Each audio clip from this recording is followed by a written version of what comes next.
Yeah, thanks for the introduction, Norbert. And so, as mentioned today, we're going to be talking about how Mercari uses AI in search ranking and the subtle but key techniques that we've developed to unlock pretty strong business impact for Mercari. Yeah. And so, before we get started, a quick intro. So, my name is Teo. I'm an ML engineer on the search team at Mercari. I'm one of the founding members that proposed and productionized the current AI search ranking system at Mercari, accompanied as well by my colleague and friend Chingis. Chingis, would you like to give a quick? Hi everyone, Chingis. We are very happy to be here in Vietnam and in FOSSASIA Summit 2024. Definitely, yeah, very happy to be here. So thanks, Chingis. And then after the personal intros are out of the way, a quick intro about Mercari. So we're actually Japan's largest C2C e-commerce marketplace. And for scale, we have numbers from our last fiscal year. Our GMV, which is basically the sum of all items sold across our platform that year, is about $6.5 billion USD. And net sales was about $1.12 billion USD. And Mercari actually started off as a marketplace app. We've since expanded to B2C, fintech, cryptocurrency exchange, a lot of different things to use our platform to combine users together to add a lot of value that way. But for now, in this talk, we'll be talking just about the marketplace app specifically. And so going into search at Mercari, drilling down a bit deeper, we have about 23 million monthly active users, just recently crossed the threshold for 3 billion listings in total. So that's the scale that we have to work with, especially for these real-time systems that we have at search. And search with that amount of listings and users is really the most fundamental way that users can find each other, buyers and sellers on our marketplace. And before AI, the core of this functionality is powered by Elasticsearch, so the search engine, which is a text-based search engine, where search results are retrieved and AI ranking can work on top of that. And so at a high level, it looks like this, where the first pass of the search engine will give us listings from our search engine result page, or SERP for short, all relevant to potentially a query. And what the AI re-ranking is supposed to do is supposed to act as this function in the middle and pass back re-ranked listings by relevancy, with the hypothesis being that more relevant listings will result in more user behavior, say purchases and engagement, which would be more revenue to the business. And so it's a win-win for both users and us as Mercari. And so some examples of that you can see right here, where you would have an original listing on the left, re-ranked listing on the right, and we can see that our ranking function, it does a good job of upvoting things that were, in this case, clicked or purchased. So those are two relevant signals that we have. And so this talk will be about that end-to-end process of how do we build this ranking function, this ranking model, and apply it on top of these search results. And so going from the very beginning, from dataset construction, model tracking and monitoring, where I will then hand it off to my colleague Chingis for model building and debiasing, and then we'll just wrap up with some future directions. So dataset construction. This is a really, in my opinion, really funny image that my colleague Chingis found from Reddit's actual own blog post on this same topic.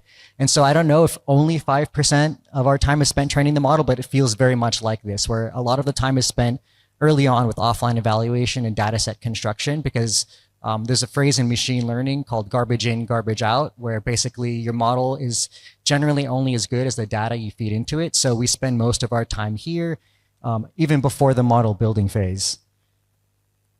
And so the core task of re-ranking these, the process of training a re-ranking function is called learning to rank, and it's a core task in information retrieval in general. Prior, it traditionally relied on manual hand annotated data sets from humans. The problem is that in the past, it's really expensive. You have to pay people to do it, expensive as far as time. It's not scalable at all because it's now you're bottlenecked by the humans that are in the loop, and it's stationary. And so you're unable to capture relevance that changes over time. Once these labels are made, that's it. And unless you revisit them, that's what you have to work with. So we solved that by, in 2024, learning from user behavior. So assuming that you have something that's user-facing, you have a critical mass of users, these user interactions, what we call implicit feedback, is quite prominent in existence. And so assuming you're logging all of this behavior, you can use this user behavior to determine what users actually prefer and use that as your annotations, which really solves all of the aforementioned problems. It does bring its own set of difficulties that my colleague Chingis will discuss in his section of the talk. But for now, it does solve at least the aforementioned problems. And so going back to relevance, and so this is actually one of the key but subtle techniques that you have to pay attention to, is that relevance really depends on your problem space. And so for us, we're a marketplace. Our users, at least from the most important part of the need of our users, is to buy and sell on our marketplace. So for instance, purchases can be a very strong relevance signal, maybe the most important. We also have things like likes and comments. I'm sure many people here have been on platforms that have similar functionalities. Do those matter? We think they do for user engagement, but also too, they do actually predict purchases if that were the only important thing. And so we can even see that just thinking about something like likes and comments, they are correlated very strongly with purchases. The likelihood that you will buy something after you've commented is very high. And so we also want to prioritize those engagement signals as well, both for a healthy marketplace for longevity, as well as potentially purchasing, right? Which again is a win-win for both Mercari and our users. And so we can see an example of that. Our re-ranker actually not only upranks purchased items, but also liked items. So we can see here that this user actually liked 1, 2, 3, 4 items in this whole entire search result. And none of them were actually very high on the list in the original ranking. So we see that it's good at upranking both liked items as well as a purchased item, which, quick note actually, this purchased item was like 200 positions down the original listing. And so if we didn't have our re-ranker in play, then that user would have had to scroll through 200 items to eventually find what they did purchase. And then there may be a bit of bias because by then maybe you're tired, right? So if this didn't happen this early in the search result, then the user may not have actually purchased it at all. So this is how necessary search re-ranking can be to our, I guess, user experience. And so wrapping that all up, dataset construction looks something like this, where you take one block of time, let's just say 1 month, and then you take the next block of time. A key technique to prevent something we call data leakage. You only validate on future data, never data that was in the same time period as what the model was trained on, because you want to make sure that when this is in production, this will actually accurately predict the future of unseen data. And then the relevance labels that we use from highest to lowest: purchase, checkout, comment, like. Another key technique we've used was other purchase behavior, because we use, as a CDC marketplace, we have unique items. We don't have a concept of stock. So even if you wanted to buy the item, if someone beat you to it, you didn't have a chance. Even though you could have had that high label, someone else bought it. So we want to capture this global behavior and kind of bring to the front something that we consider is maybe purchasable at the very least. And then clicks, sort of. Clicks are preconditions to all these other relevance labels. We don't use them directly at the moment, but a user had to at least have clicked on something for any of these other labels to have been applied. And so with that quick introduction out of the way, we can go into model tracking and monitoring. And so why would we want to track model performance? So really what matters to the business is user behavior, right? When you deploy this, do sales go up? Do likes, comments, does searching go up? The problem is that's very expensive as far as both time and cost, and it's very dangerous. What you really want to do is have a really good offline evaluation suite that you can iterate without high risk, as well as being able to iterate quickly. And so for this section of the talk, there you can technically think of online and offline model tracking. We're only going to focus on the offline part, which we think is the most useful and maybe the most applicable to the audience here. And so before we go into the offline evaluation, just some metrics that we use.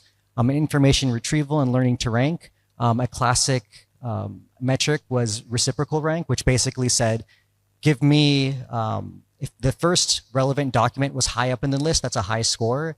That doesn't necessarily work in our context because we have different relevance labels of different weight. And we don't necessarily just want one to be at the very top. We want as many as possible, the most relevant signals as possible to be higher to the top. So if we have 10 likes in a purchase, we want that at the top versus just a like at the very first position. Which brings into play the next metric that we use, the one that we use most predominantly, called NDCG, or Normalized Discounted Cumulative Gain. It's a very long word. This is hopefully the most math you're going to see, at least for my section of the talk. All you have to understand here is that it normalizes it so that if you have a score of 1 on an ordered list of items, that means that's the most relevant ordering possible. Score of 0 is the least relevant ordering possible. So now we can use those scores offline for model tracking when we train these models. And we can say, okay, we have variant 1, variant N. Variant 1 had the highest score. Now, after we've iterated a few times, we can just put that into production in the A/B test and test it online with a high confidence that it will do well. And so, summing that up real quick, metrics we use, NDCG. We do use mean reciprocal rank. We use pair accuracy, average relevance position. Another key but subtle technique is expanding on these metrics for our problem domain. Again, something we recommend you do depending on what problems you have. So for us, again, purchases are pretty important. So not only do we have relevance for all engagement items, we say, well, what about just purchases? And so we have purchase NDCG. We have something called counterfactual NDCG that Chingis will talk about in his section of the talk, which basically is something like there are 2 potentially identically relevant items, but they may be at different positions in the search result, and we want to make sure that we account for that. And so again, why custom metrics are important, blind spots of the standard metrics that are used in learning to rank. If you just looked at something like NDCG at different positions, the top 2 in the bottom left graph, you think, oh wow, we're training this model, it looks fantastic, it's getting better and better over time. But then when we introduced purchase NDCG, something fairly recent in the past year, we would see, oh wow, it's actually getting much worse over time. And so for a long time, we had problems really correlating our offline evaluation with online. And this is one of the key techniques that helped us to now close that gap. And we said, okay, this is why purchases aren't going up. It's getting better at other things, but getting worse at purchases. And again, we see similar behavior here.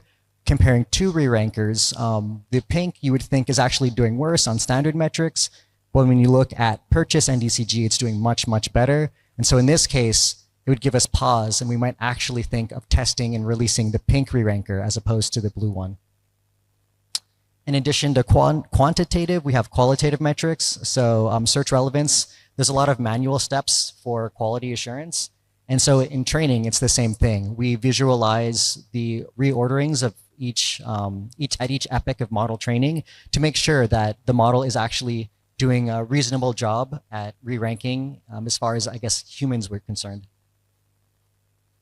And then the ways you would do model tracking and monitoring. So I'll kind of burn through this one a little quickly. There's the caveman way, which I still do, and many people still do. We all start with this, where we have experiments, we put them in folders, we have maybe an Excel sheet of parameters and results.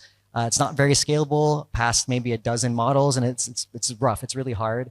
You can go all in on cloud, you can go all in-house. What's really worked well for us so far is this half and half approach of running experiments anywhere. So we have a lot of flexibility, but having a central place for storage, for logging, and being able to share this information. And so weights and biases has been really helpful here. And all of our previous graphs actually were using the weights and biases UI, being able to share those results not only with you, but with each other through offline eval. And then real quick, just because it's an open source conference, weights and biases is open source as a software. They have a paid offering, which is where you get the most benefit, which is like their cloud hosted shareable dashboards. Though, if you're a researcher, if you're working on open source projects, they actually have free limits for you that are pretty fair, actually, pretty kind as the amount that you can use. And so even so, we would encourage all of you here in the open source community to check this out, to try it out. Maybe if you have really good experiments, share it with us and with the community. And yeah. Okay, with that said, I'll pass it off to my colleague Chingis for model building. Yep. Now moving on to the modeling side of things. Let's say you're building your own LTR solution. And here's a short list of candidates that you'll be able to find if you at least spend 5 minutes on Google. And as you see, it's very surprising to see so many options for Python. So it was a natural choice for us to go for Python. And then we have another decision to make. So at first, when you just start building your solution, you might go for very well-known machine learning packages such as scikit-learn or lightgbm.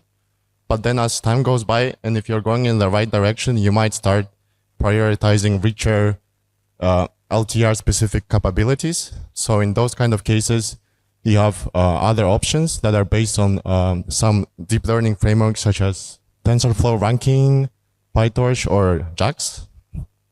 But then another problem with all these deep learning frameworks is that not all of them are well maintained. So some of them are not even maintained anymore, and others are barely even maintained. So as much as we want to use and have a freedom of choosing deep learning frameworks we want, as a wise man says, if you cannot go against, then join. So that's how we ended up using TensorFlow ranking. And TensorFlow ranking is a very good machine learning tool. It is well maintained and actively maintained and developed by TF ranking team at Google. And also it supports and provides many LTR capabilities and state-of-the-art solutions, which includes loss function, metrics, and modeling sites, which we are gonna talk right now. So how you can approach LTR is there are 3 popular frameworks for model building, which is the first one, and very naive, is a pointwise, which considers documents independently in a way that you're able to model your problem in a regression or classification task. And then we have a pairwise, which is a bit tricky in a way that you want to learn or train a machine learning model that predicts higher scores for certain items than the other items. Like in these examples, if we care about cookies and if we want cookies over apples, then our function should predict a higher score for cookie over apple. And then if we like apples over pizza, the score for apple should be higher than pizza.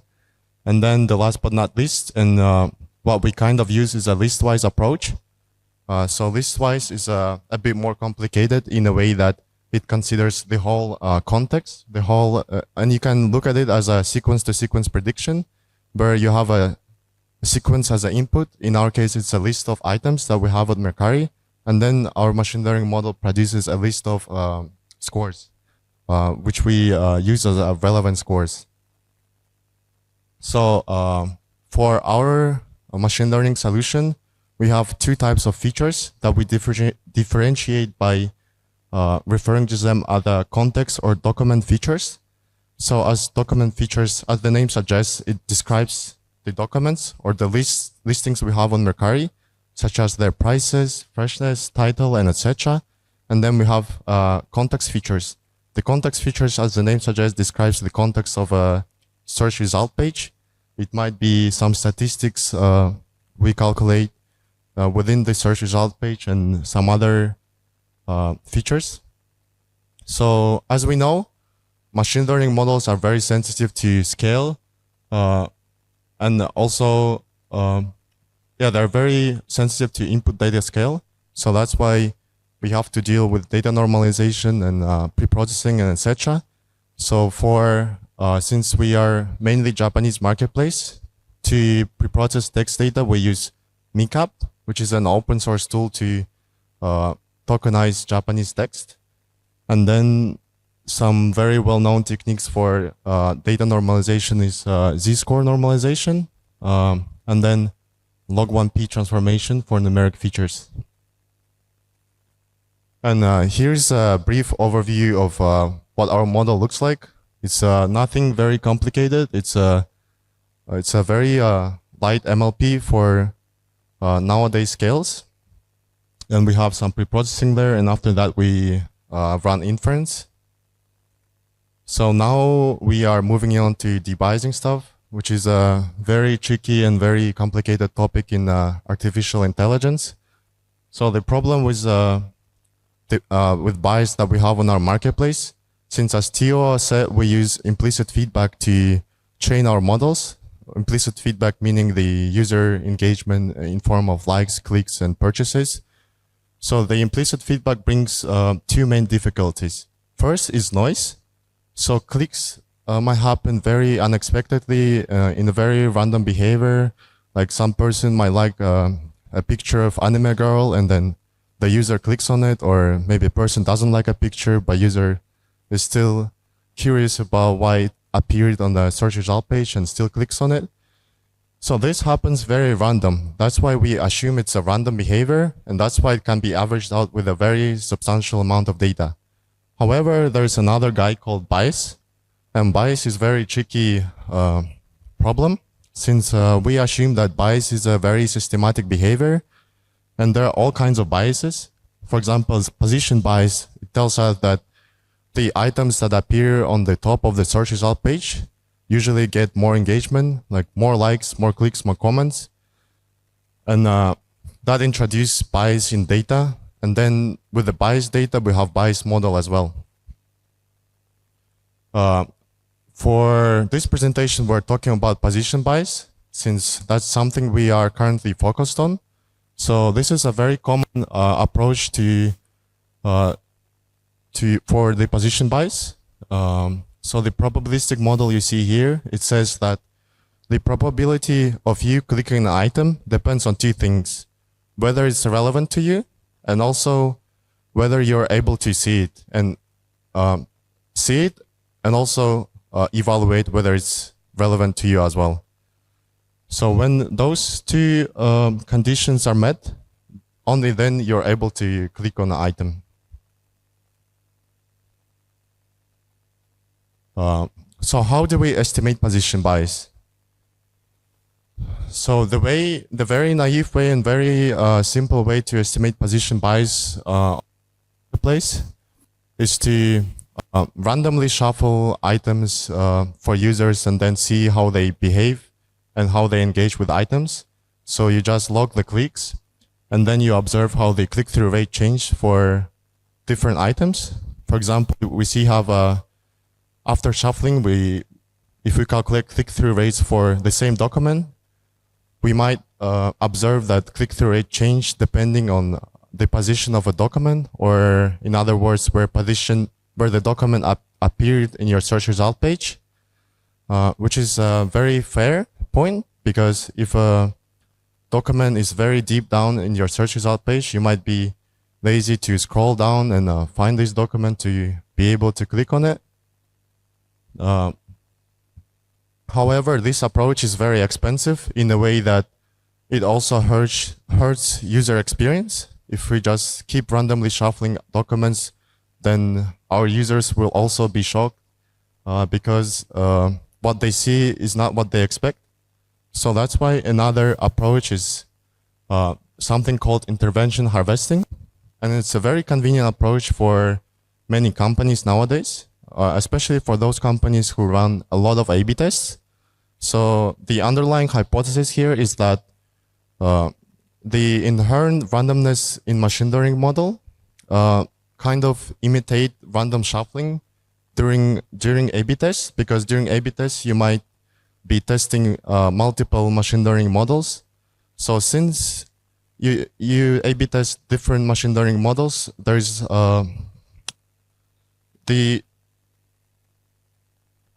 this kind of creates the shuffling.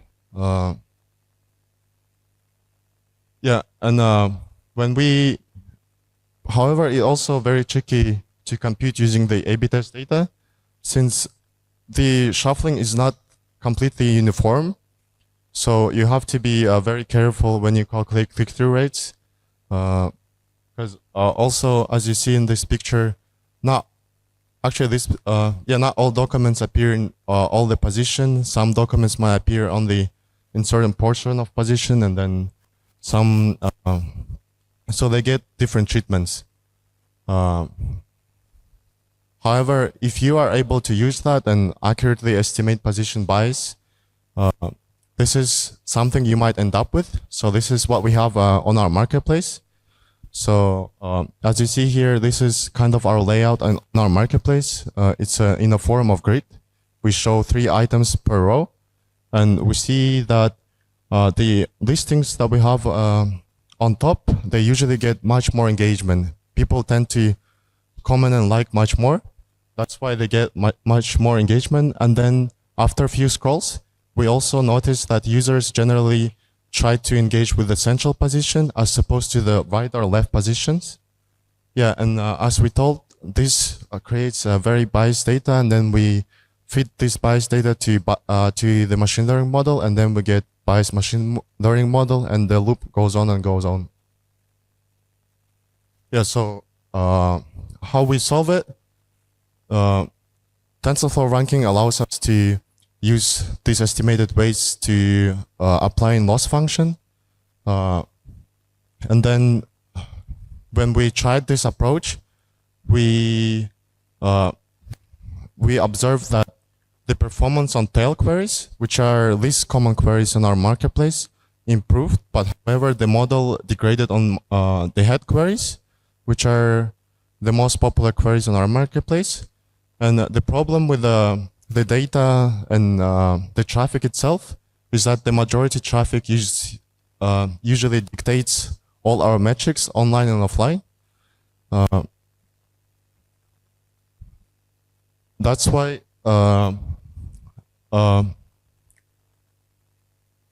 however, there's another approach. Instead of using those weights for a loss function, we can also debias our training data, because we suspect that we overpenalize our machine learning model. And when we apply those weights to our training data, we were able to see more promising results.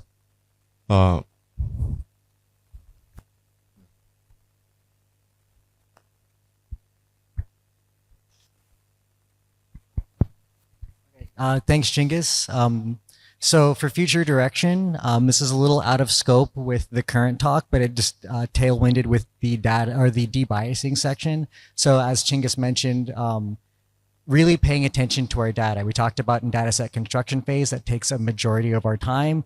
And even when training the models and applying these different kinds of approaches, it almost always goes back to how can we fit this into the data, because that has the highest impact. And so data debiasing is, I guess, a prominent area for future research for us. So the first is ingestion lag bias. So our re-ranker actually uses a lot of real-time information like clicks, views, things like this. And we want to make sure that all of the information the model is getting is true to reality at that time. So for instance, we don't want our infrastructure to take a day to process data when you've clicked on it right now. That would be very useful for the model to know. Most of our items actually sell within 16 hours. So again, ingestion lag data bias is a big area that we're looking into. Also interaction context. So funny enough, we just talked about search re-ranking, but we actually have re-ranking across many different surfaces at Mercari. So recommendations, query autocomplete, many different areas. And right now, those are all trained in isolation, though you can see that they share a lot of similarities. And if you click an item on a recommended screen, shouldn't that be counted when you're searching the item itself and vice versa? So we're looking into how much of that actually generalizes across our different re-ranking surfaces at Mercari. And the last is candidate set bias. And so re-ranking is only as good as the results it gets into the ranking function. And so if all of the results are bad, there's no good re-ranking at all, right? Also, we want diversity. If you have all of the same item, the re-ranker can only do so much. And so our colleagues later are having a talk on how they use LLMs in the retrieval aspect of the search phase. And so their work is actually going to talk about how we address the candidate set bias as well. So I think that's it. Oh, and then we are hiring. And so for both internships and full-time positions, if you scan this QR code, go to the booth, talk to us. We have more information. And thank you for your time today.